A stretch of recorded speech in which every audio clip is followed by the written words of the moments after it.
Small boats. Small boats. Small boats. Britain can't stop small boats by shouting at the sea. We need to stop people smuggling gangs before they act. We're going to treat people smugglers like terrorists. Britain's Prime Minister Keir Starmer is promising to smash the gangs who smuggle illegal immigrants into the UK. He says smash the gangs. The previous government used to say stop the boats. These slogans hold very little sway over the British people, who have lost faith that any government really wants to reduce the numbers. But maybe this plan will make a difference. We're going to be hearing from the former head of the UK's border force. I worked in the Home Office for 40 years and we've never really been able to completely stop smuggling gangs. And we'll be hearing from a former Royal Marine commander who posed as a refugee to get close to the smugglers. It's a bit choppy now. Waves getting a lot bigger and getting cold as well now. Cold sitting out here for a few hours. But first, let's look at Starmer's plan to smash the gangs.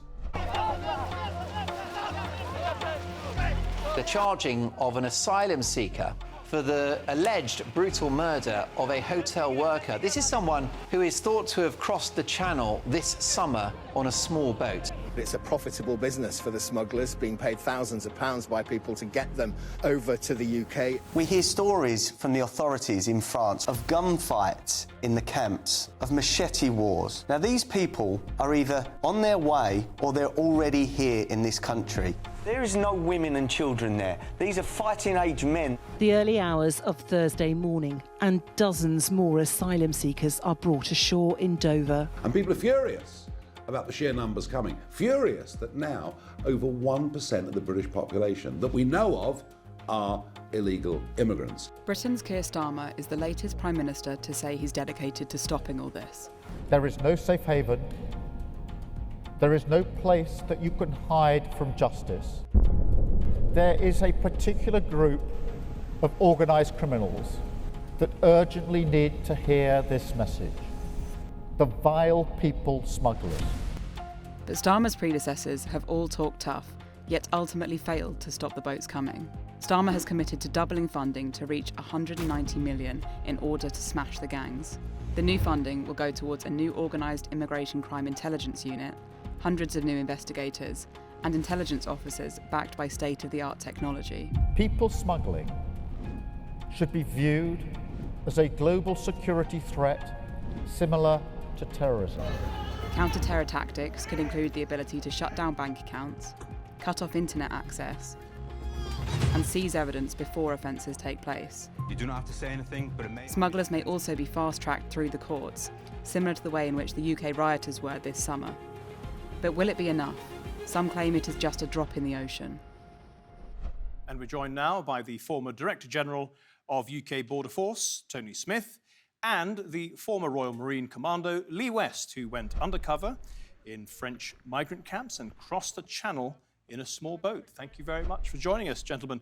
Tony Smith, you can imagine a lot of British people are going to be looking at this new plan from Keir Starmer and thinking, yeah, that's just going to be another pointless exercise. What do you think?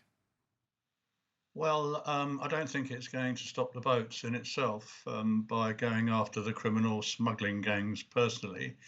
I worked in the Home Office for 40 years, man and boy, and we've been playing cat and mouse with smugglers throughout that period, and we've never really been able to completely stop smuggling gangs, whether that's humans, drugs, or anything else. So, I mean, I think it's helpful that there are additional resources going in to assist investigations, but a lot of these offences are being committed in France or further afield by highly paid smuggling gangs, quite elusive to find, so usually disrupting the gangs on their own without some form of real deterrent to the migrants to send a message to them that it's not worth them making this journey, I'm afraid I don't think is going to be completely effective. Well, you were the head of the UK Border Force. What is this new Border Security Command, and is it needed?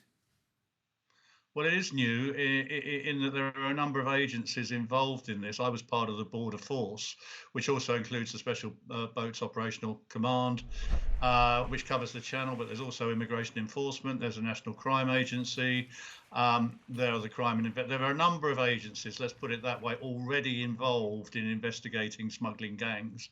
I think the idea for this new one is to try and coordinate activity across all of those agencies, but I'm not quite sure they've worked out precisely where it will fit in the jigsaw puzzle of law enforcement and international law enforcement. So I think it would be wrong to assume that by appointing a new border security commander and creating a new command in itself will be a solution to the problem. And of course, the bigger problem is how are we going to work with other country law enforcement agencies, particularly those in France, those in the EU, and those further afield. And I think that's the bigger challenge. That's a good question. Lee West, you were over in France on the coast watching the French police in action or inaction.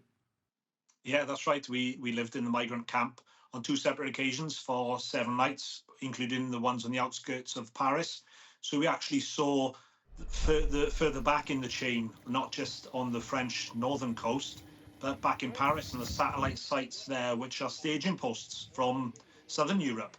So we actually got to see and talk to the guys on the outskirts of Paris before then moving on to the northern part of the coast and seeing it even further back and seeing that it's not just an opportunist way of getting across at the point of the English Channel. It goes a lot further back, including when they're talking about smashing the gangs. Well, how far back are you going to go with that? Because somebody at source, whether it's in Africa or Syria or northern Iraq, or Afghanistan, is telling these people what the benefits are of coming to the UK, tapping them up with maybe rewards, with criminal work there, protection. So somebody's recruiting them as such all the way back in this chain. So I think focusing on the gangs in France isn't really hitting the tip of the iceberg. Tony was saying it's important to have the cooperation of France and other European countries. When you were in France, did you see much cooperation? We saw the French police. They didn't get involved in the camps, apart from once when they went in to clear them out, where then they just moved 500 metres down the road.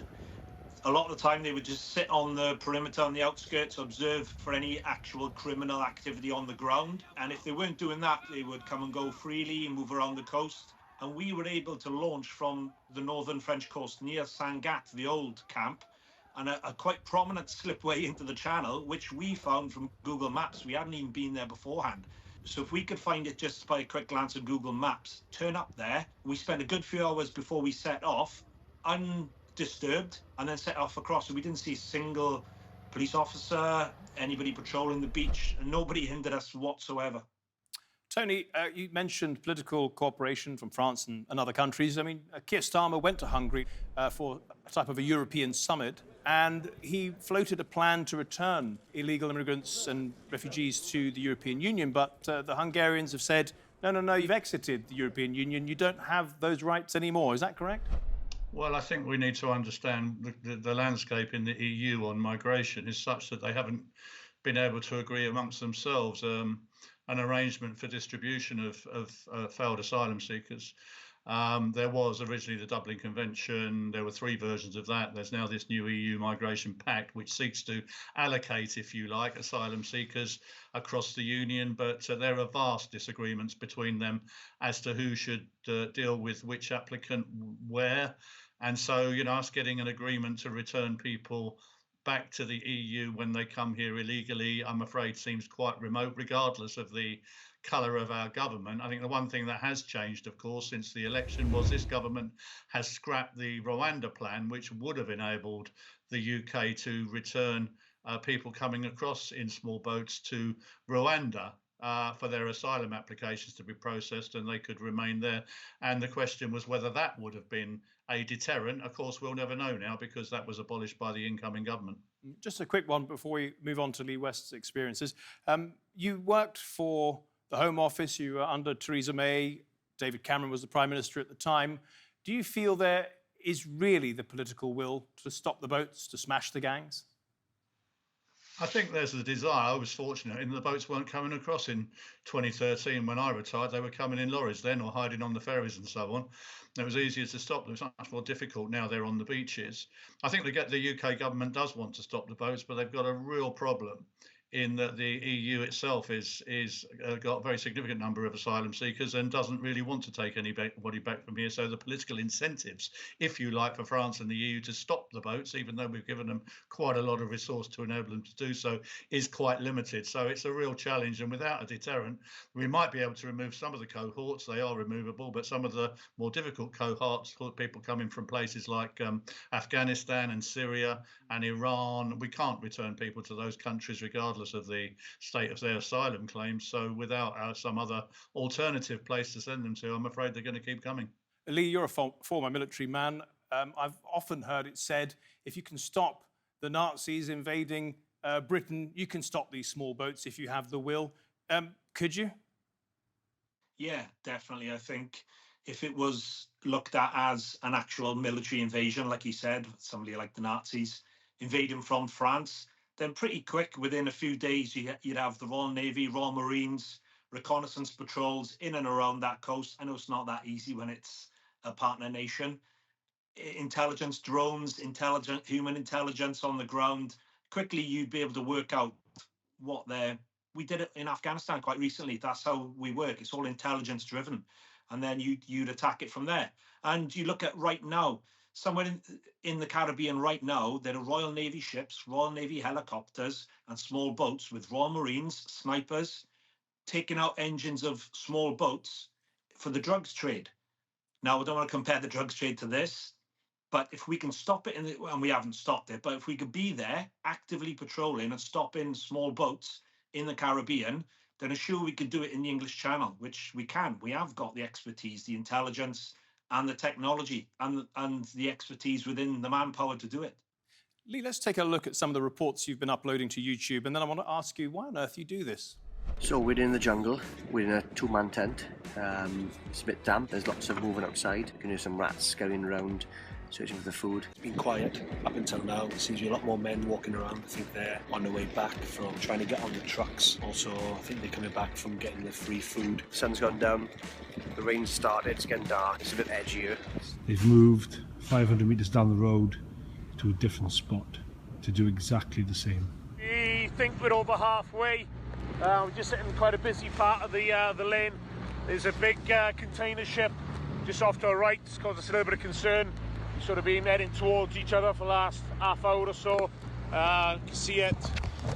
So Lee, you've been doing this a couple of times now, and you found out what the smugglers have told the migrants to tell the UK Border Force in order to gain entry.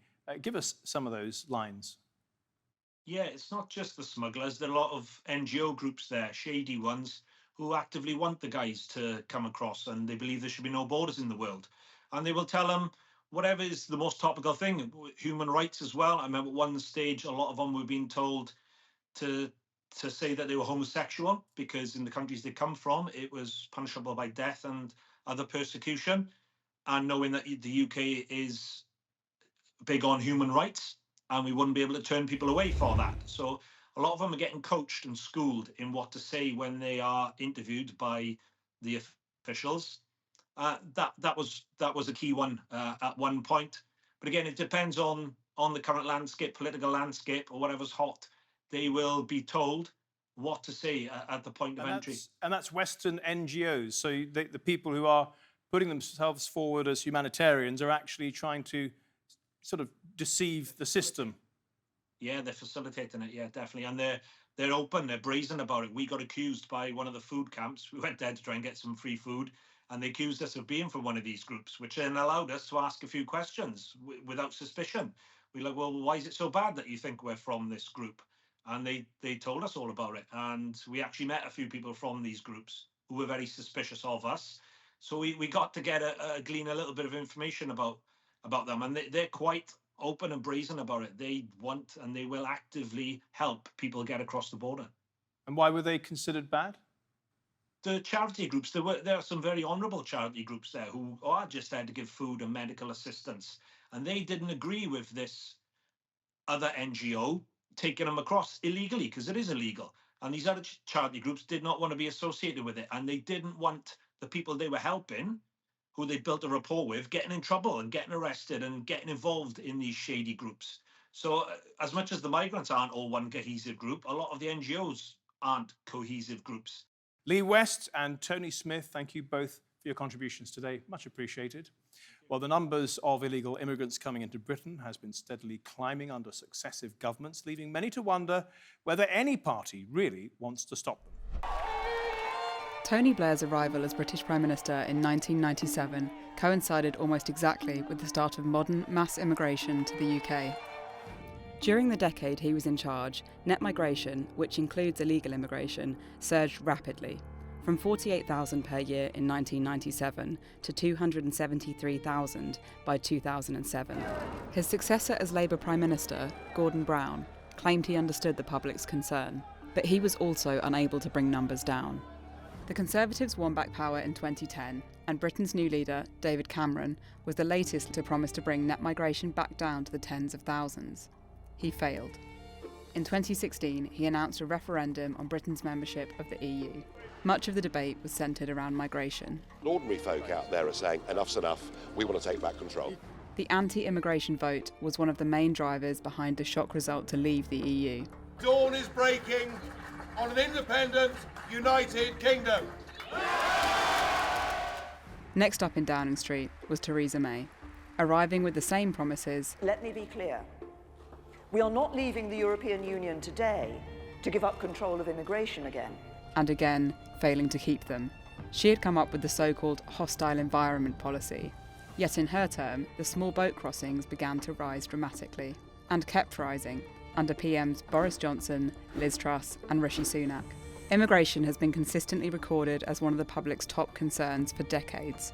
So why can't governments actually stop it? OK, let's bring in our second panel now, and we have the broadcaster and columnist Esther Krakue, a journalist, and former newspaper editor Nigel Nelson. Welcome to the programme, both of you. So, Nigel, a new initiative to stop the boats, smash the gangs, or just more of the same old waffle and no political will to stop them, really? Well, I think the political will is there. The question, obviously, is will it work? The difference between Keir Starmer's Border Security Command and what came before under the Conservatives is he wants to use terror tactics and anti-terror laws to try and smash the smuggling gangs. So what he's done is double the amount of money going in to £150 million, and that will expand the prosecuting capacity, hire more intelligence officers because we're using spies now to try and combat the gangs, and then fund some extra surveillance for tech. Esther, I think the way Nigel explains it, it actually does sound like it might be quite aggressive and quite helpful.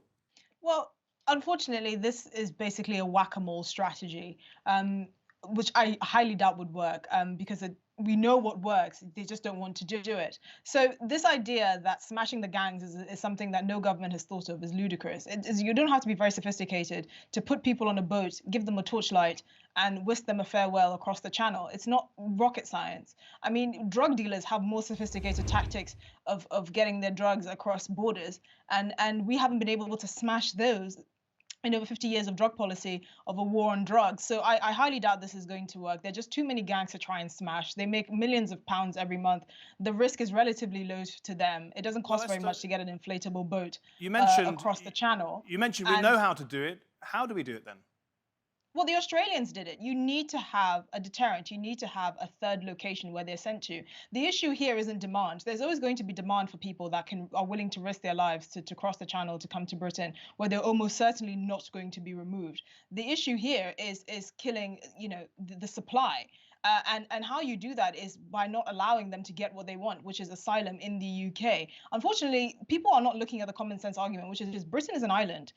Many people that are coming here on these boats are coming through safe countries. So really the argument of seeking asylum here is basically null and void if you do make your way through that route. But unfortunately, this is something that Keir Starmer's government is unwilling to tackle and say honestly. Nigel, just pick up on that point. Could Britain not use the Australia model? Well, no, I mean, Australia was different. And I think what Esther was talking about was the idea of sending migrants who come across the channel to Rwanda. Now, the trouble with that is there was absolutely no evidence at all that would act as a deterrent. it was also hugely costly. So we already spent £700 million, that's about $900 million, on not sending anybody there. It ran into a lot of legal difficulties. The overall cost over 6 years would have been £10 billion or $13 billion. And it just wasn't value for money, even if it did have an effect. And that's why the most senior official in our Interior Ministry refused to sign it off, because he didn't think that was the right way of spending taxpayers' money. And it seems so. Can I just say the Australians that did the scheme initially put up 900 million Australian dollars to front it, so they knew the cost to do it originally, and after 3 years of doing it, the number of illegal asylees that came across on boats dropped to less than 2 a year. It does actually work. You just have to have the will to do it. The reason why it came across many legal challenges is because of this sort of uncomfortable industrial complex we have with charities and with judges and with lawyers that are happy to fund challenges that they think are going to be successful. We don't need to take in as many asylees as we do. We could actually just say no. But again, the political will is not there. We actually hired a lot of consultants from the former Australian government to help us navigate through it. And across every single level that they came against opposition from these sort of pen pushers in Whitehall that were happy to just say no, even though they haven't been elected and are not accountable to anyone. Well, so unfortunately, the reality is there is evidence that it will work. They just don't want to do it. Speaking of pen pushers in Whitehall, Nigel, there are leaks that the civil service is a bit confused by the new Keir Starmer plan, and they don't really know if it's going to be effective. They don't feel it really has been defined well enough. Well, I mean, the first thing to say is that it is unlikely we're going to stop the boats, which was a reckless promise by the previous Prime Minister Rishi Sunak. So all you can hope to do is to reduce the numbers who are coming across. Now, if you can actually stop the gangs, I appreciate the gang masters are in the Middle East, but they have a lot of foot soldiers in Europe. They're the ones who are supplying the boats and facilitating the crossings.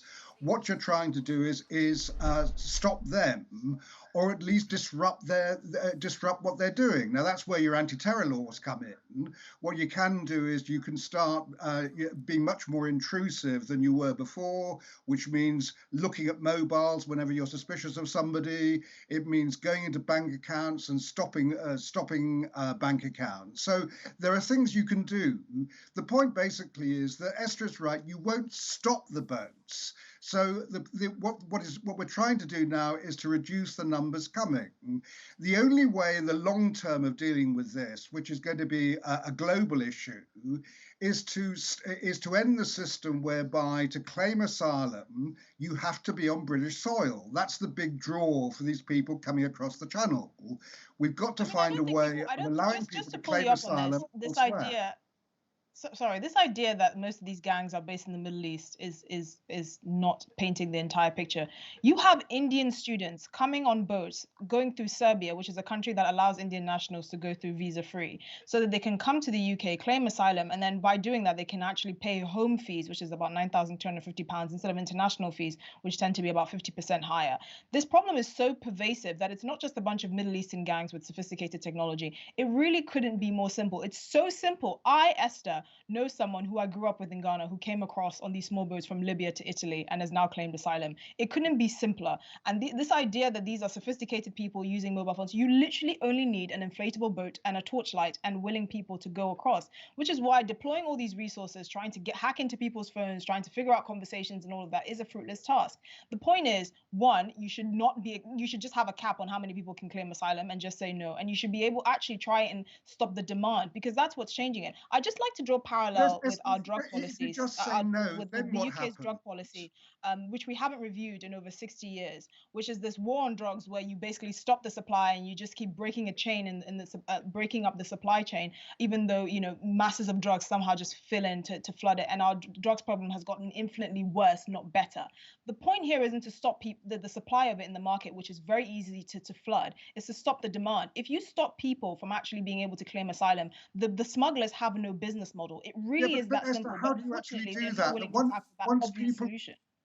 Once people have arrived in this country and you can't send them back to their original country, we can send them back. We just haven't.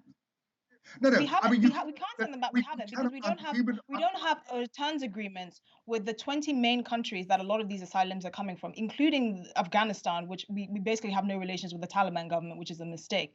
We don't have returns agreements with many of the countries that we know these people are coming from. That is the issue. It's not the fact that we can't send them back. No, it is our incompetence in Whitehall that is refusing to do the work to be able to send them back.